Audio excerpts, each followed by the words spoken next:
ஒடிய மொழி எழுத்தாளர் மனோஜ் தாஸின் புத்தகங்களை மொழிபெயர்த்து தமிழ் வாசகர்களுக்கு வழங்க வேண்டும் என்பதே தன்னுடைய லட்சியம் என்று சாகித்ய அகாடமி விருது அறிவிக்கப்பட்டுள்ள எழுத்தாளர் கண்ணையன் தட்சிணாமூர்த்தி தெரிவித்துள்ளார். திருச்சி வயலூர் சாலை அம்மையப்பிள்ளை நகரில் வசித்து வரக்கூடிய கண்ணையன் தட்சிணாமூர்த்தி திருச்சி, கொடைக்கானல், நெல்லை, புதுடெல்லி, புதுச்சேரி ஆகிய இடங்களில் உள்ள அகில இந்திய வானொலி நிலையங்களில் பணியாற்றி ஓய்வு பெற்றவர்.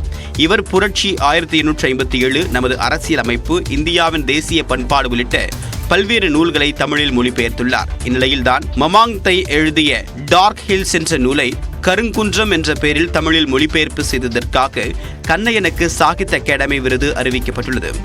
மொழிபெயர்ப்புக்கு அடிப்படை என்பது புரிந்து கொள்ளுதல் தான். திருக்குறள்ல எண்பொருளவாக சில சொல்லி பிறர்வாய் நுண்பொருள் காண்பது அறிவு என்று சொல்றேன். இதை நான் மொழிபெயர்ப்புக்கும் சொல்லுவேன்.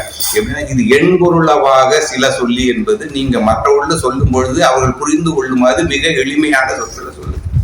2022ஆம் ஆண்டுக்கான சிறந்த மொழிபெயர்ப்பாளருக்கான விருதை 2024ஆம் ஆண்டு பிப்ரவரி மாதம் தமிழக அரசு கண்ணையனுக்கு வழங்கி கௌரவித்தது குறிப்பிடத்தக்கது.